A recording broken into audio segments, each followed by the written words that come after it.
Today, I'm going to attempt to answer if you can make it to F1.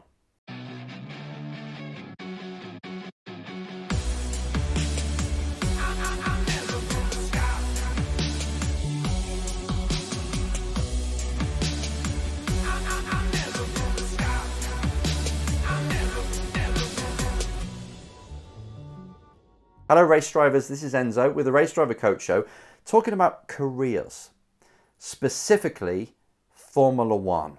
Now you can imagine, right, because I work with F2, F3 drivers, F4 drivers mainly, and I prepare them for Formula One. It's what I've done for like 20 odd years. So I get a lot of questions from people wondering if they've got what it takes. I get questions from parents asking me if their kid has what it takes, their child has what it takes to make it all the way. And from your beautiful selves, some subscribers, some people that are just randomly find my website and they ask, you know, I'm a certain age, I'm from this country, I have around about this much money or no money.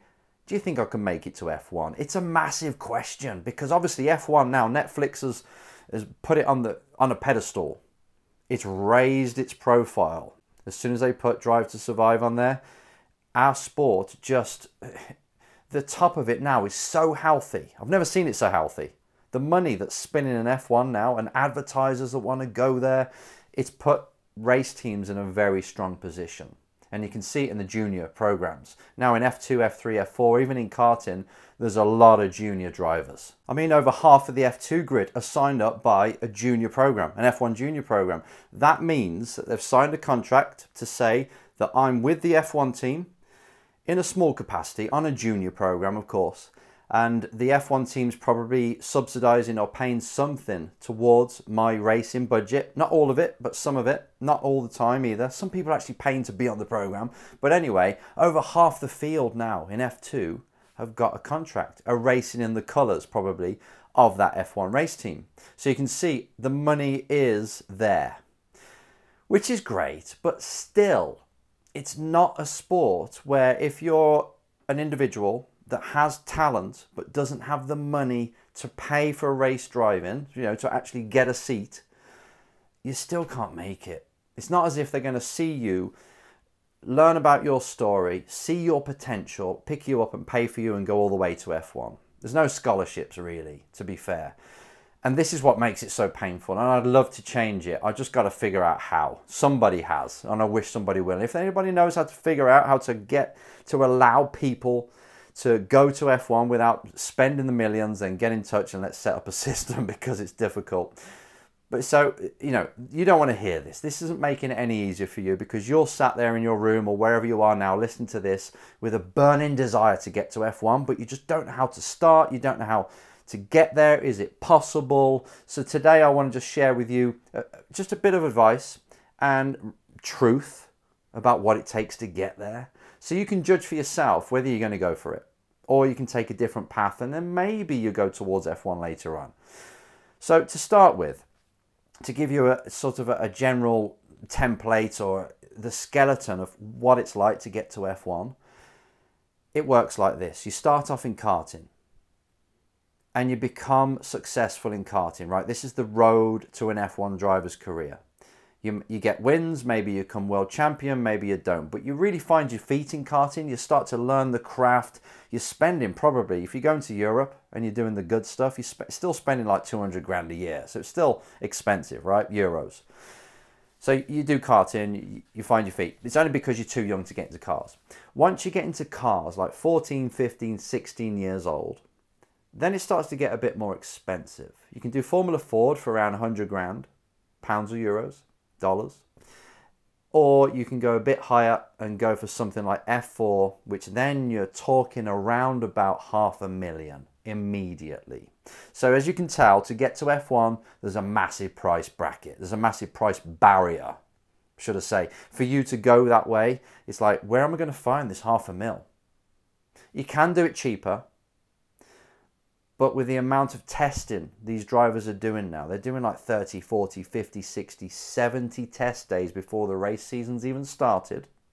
and they're going to over to the UAE F4 championship, and they're doing that, you know, that's a full championship. That's over 100 grand. Then you're paying 350 to 500 for the championship itself. The money is just going up and up and up. This is what teams are charging to run you in a car. So as a driver, you take that money to a team, they run you if you've got your race license, which you go to a race school to get your race license. It's not hard. So you go through that, right? And that's the process. So that's the first barrier. It's like, how am I going to get that money together? And when I do, I've got to be good enough to finish really in the top 4. I've got to get into the top 4 out of these 30 drivers in order for an F1 driver academy to even see me, or for teams in the next level, Formula Regional or F3, to spot me and offer me a drive in their car. So you do the F4 season and you attract attention. You're in the top 4, whether you win, you come 2nd, 3rd or 4th, you're still valuable. And you go to a team that's in the higher category from there, the next one above, and you say, right, I've done this, can I race for you? And they'll say yes, and it costs this much. So you're still paying, right? You still got to pay. And if you go into Formula Regional, we're talking 600, 700 grand. If you go into F3, it's getting crazy now. It's over 1 mil. You can get one for like a special deal for maybe 900 if you're in your 2nd year, 900 grand. But some teams are going up towards 1.5 million now for F3. For 14, it's not even that much, is it? It's 10 race weekends. It's not much what you get for that money. So, and not much testing. Then you got to do GP3 testing on top of that. You spend another 100 grand on that. So now the money's big, right? And you've got to finish in the top 4 of that, really, to be taken seriously in F2. And you've got to really travel this route because you need the super license points. And these main championships, F2, F3, F4, are the ones that give you the super license points that you need in order to drive an F1 car. This is like jumping through hoops left, right and center, right? So you do pretty well in F3. And then you've got to step up to F2, which costs you around 2 million. You, the driver, paying. And an F1 Academy, they might give you 50% if you're really lucky. A lot of programs give you 20, 30%. So you still got to find a lot of money. It's got to come from somewhere. Whether it is sponsorship, which is hard to come by. People like Boschung in F2, they've managed to put it all together in sponsorship, but it's not very easy. Usually it comes from parents or, you know, people doing anything they can. Or the team might subsidize it, which is what we did with Grosjean. You know, the team helped us out to get him up there before he went to F1. So, and then you've got to be really peacocking in F2 for anyone in F1 to look at you. And even then, even like when, with Liam Lawson for a good example, he finished P3, still it's difficult just to get through the door and become an F1 driver. It's hard.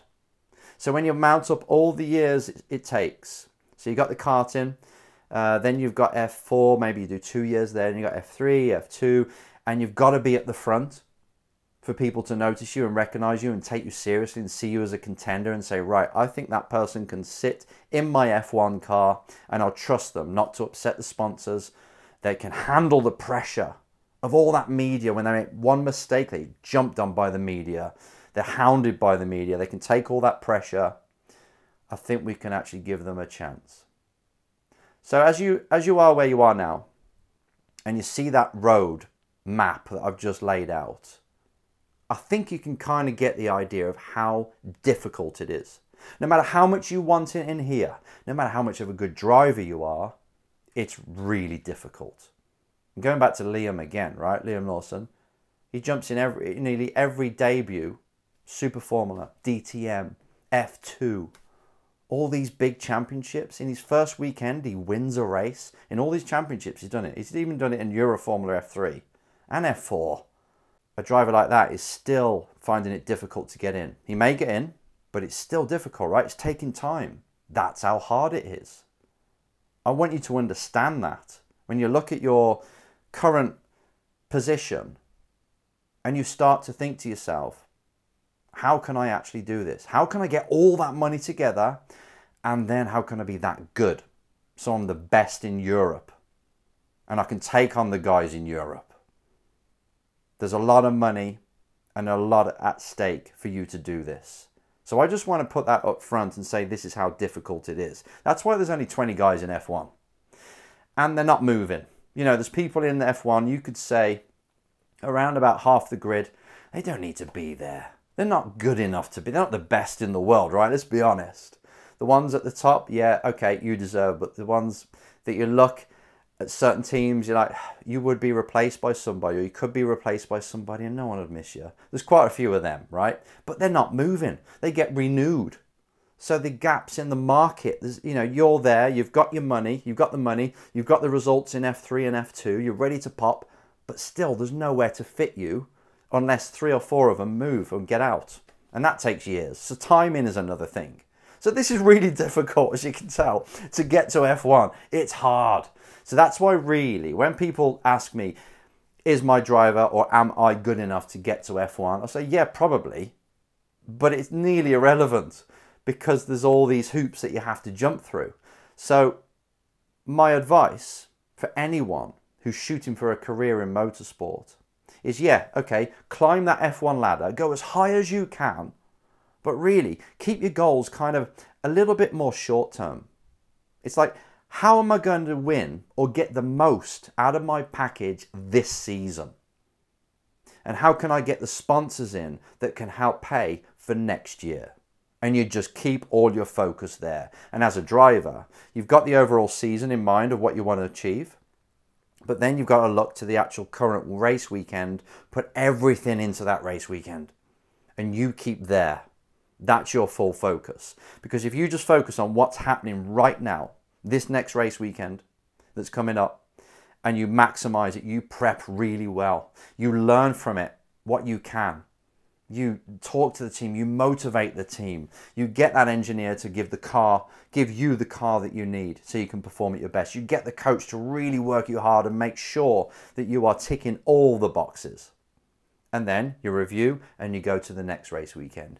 Whilst when you're at home, you're making sure the business side is spinning, the wheels are spinning, and you're getting sponsors in for this year and next year, and you're really working hard on the business side. If you do that as a race driver, and you're good enough, by the way, you're getting the results, maybe it'll happen for you. But that's the only chance you've got. And it's the same no matter what career you're going into. You could have this huge goal that you're shooting for. This amazing, you know, I want to be the next Elon Musk, whatever it is, or what you're going for. That's great. But destiny has a lot to say. Timing has a lot to say. Luck has a lot to say in this. But as long as you know what you need to do, I need to win. Okay, what do you need to win in? I need to win in this championship, so I need to get the money for it. As long as you keep your goals a little bit shorter and you keep executing, you keep bringing in them results, and you're working with the people that you need to be working with, you never know. It may end up at your end goal, your desire. But to be honest, the juice is in the process. It's in building. Because once you get to the top, and this is something that not a lot of people talk about, but when a driver gets to F1, very often they are miserable. They've got there, and this is the same when you're like an actor or a singer, you know, you're going for the Hollywood or you're going for the glitz of the stage and you want to be in Glastonbury and stuff. It's actually not as good as I thought it would be. Why do you think a lot of these rock stars and people are trying to escape through drugs? Because they've realised now they're up there, they're just being judged. They're never good enough. They're always worried about this secret of theirs getting out. They can't go out anymore. They're like in a prison, which really goes against their values. They want to be free and they want to be creative. And they are when they're climbing the ladder, but when they get there, they're in a prison. Believe me, F1's like that. There's not many happy F1 drivers. It's difficult. People attacking you all the time on a year-by-year basis. You're trying to hold on to your job. Everyone is attacking you. And you just don't feel like, you think, okay, I actually missed the karting days. They were much better. Senna said it, right? So I wouldn't get too hung up on the end destination, which sounds crazy. Have one because it shows you the direction. But I want you to live in the moment and be absolutely fulfilled in the chase. Because if you put yourself there, you get all of your effort goes into the chase. You know, what I want to do this year, because you don't know if you'll be here next year. You could pass away, something could happen, you could lose all your money. But this bit now, you feel like you're in a bit more control of. This is the area you should focus on no matter what you want in life. And as long as it's kind of pointing at what you dream of, perfect, because you never know. But you also never know what you'll find on the way. Who would have thought? Me, coming from council estate, the projects, if you're in America, that's the kind of thing I came from. Building a life, chasing the racing dream, finding out that actually I'd love to be a coach. This is me, coaching, life coaching, coaching people in different sports, coaching people in motorsport. It's a sport I love. I'm in my element. I would have only have found that by trying to be a race driver in the first place. You never know what you might find on the way. And also, you'd be surprised at going for F1, where that'll take you in racing, because you might say, actually, I'm in GTs now and I'm enjoying this much more. I didn't realize this at the start, but I am. So it's my roundabout way of saying, if you're going for a big goal like F1, I want you to be realistic and know what it takes, see it for what it is, how much it takes, all the hoops, but also be self-aware enough to know this is my level and this is where I'm likely to get. And all I'm going to focus on is this year, this race weekend, and bring my focus shorter and execute, because then you never know what will happen and you'll get the best from yourself. So if you're at home now, really desperate to get to F1, brilliant, put the pictures up on the wall, have some your goals there so you can see it to feed your hunger each day, but make sure that you're attending to now. What is it this week that you need to do that will leap you forward? If you need sponsorship, you better start to understand how motorsport can help companies. So you start, say, this week, I'm going to get a complete draft. Actually, no, a finished article of this is what I think my racing or motorsport in general can provide a company, and I'm going to go out there, I'm going to sell it. If it's sponsorship that you need. If it's better results, you better come up with a plan this week of how you're going to improve your results next weekend, next time you're out, and you get busy on it. So this is work ethic. And if you stay there week by week, day by day, grinding, who knows where you'll end up.